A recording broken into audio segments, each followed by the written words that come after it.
presentasikan hasil diskusi kami terkait Bab 15 Jejak Proyek dengan acuan jurnal yang berjudul Jejak Proyek Manajemen pada Pengembangan Musrembang Kelurahan Benoa Bandung. Sebelumnya, ingin kami memperkenalkan diri, perkenalkan nama saya Pak Gabi. Saya Muhammad Abdul Biasa, saya Abdul Rusal.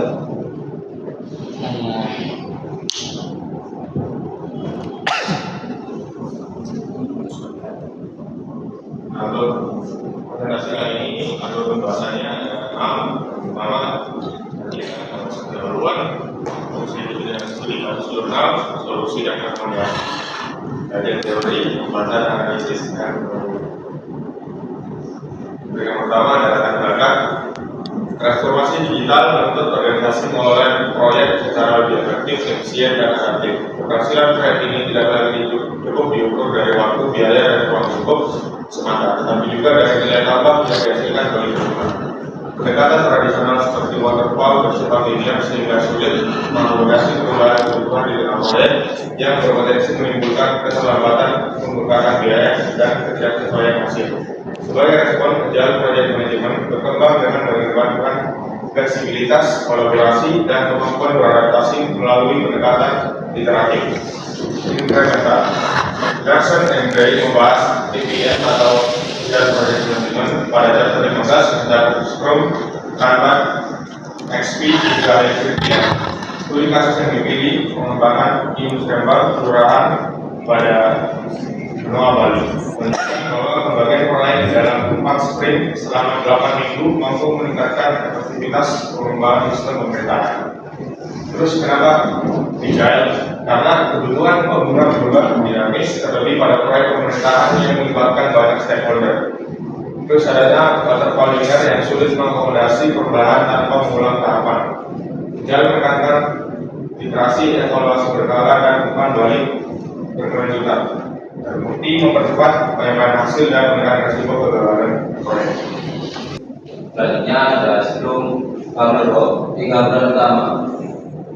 Scrum adalah Powerboard Agile yang paling banyak digunakan pada proyek pengembangan pradaguna, dikembangkan oleh Ken Weber dan Judd Erland.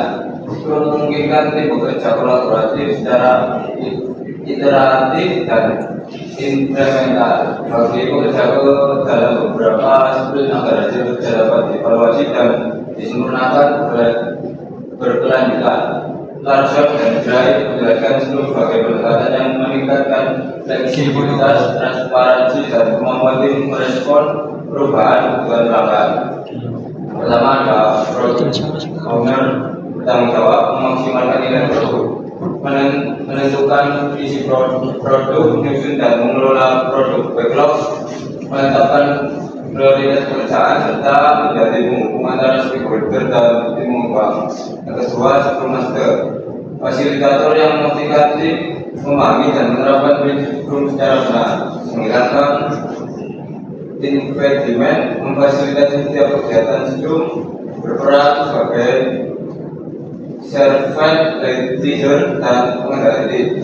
Lalu yang ketiga ada development tim, kelompok profesional, cross-functional, programmer, sistem analisis, desainer, database engineering yang bertanggung jawab bersama atas kualitas hasil kerja dan mengatur sendiri penyelesaian pekerjaannya.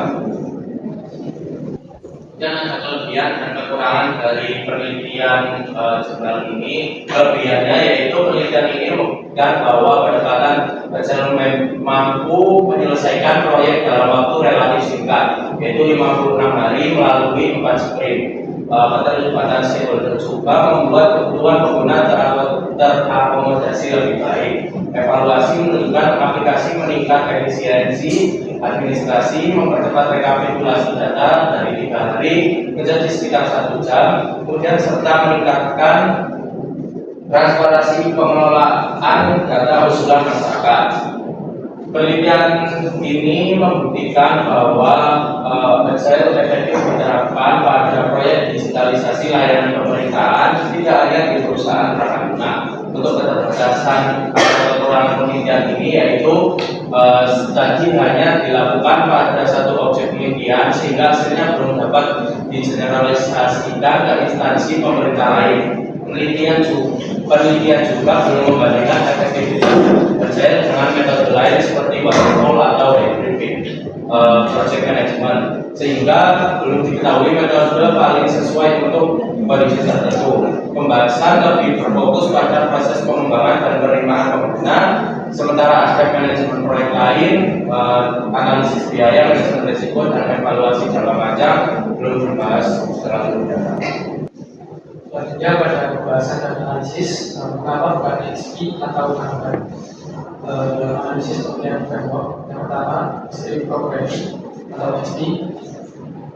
Studi kasus A Master Plan hanya menggunakan Scrum sehingga praktek teknis XP dan programming day-to-day continuous integration tidak dijelaskan.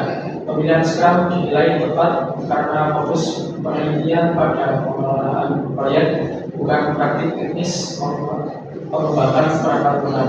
Meski penerapan automatic testing berpotensi meningkatkan kualitas pada pengembangan. Yang kedua, Kanban lebih sesuai untuk proyek dengan area kerja berkelanjutan tanpa batasan sprint. Karena di Master Plan memiliki target pengembangan yang jelas dengan batas waktu 8 minggu, pembagian kerja dalam sprint melalui Scrum dinilai lebih efektif dibandingkan Kanban. Yang ketiga, hybrid project management. Sebagai proses awal, identifikasi kebutuhan, wawancara, observasi, penyusunan dokumen, dilakukan terstruktur layaknya pendekatan tradisional. Sementara pengembangan sistem menggunakan Scrum ini menunjukkan penelitian secara tidak langsung telah menerapkan konsep hybrid meski tidak disebutkan eksplisit dalam surat. Terima kasih dari kelompok kami. Kalau tidak ada yang ditanyakan atau didiskusikan, silakan.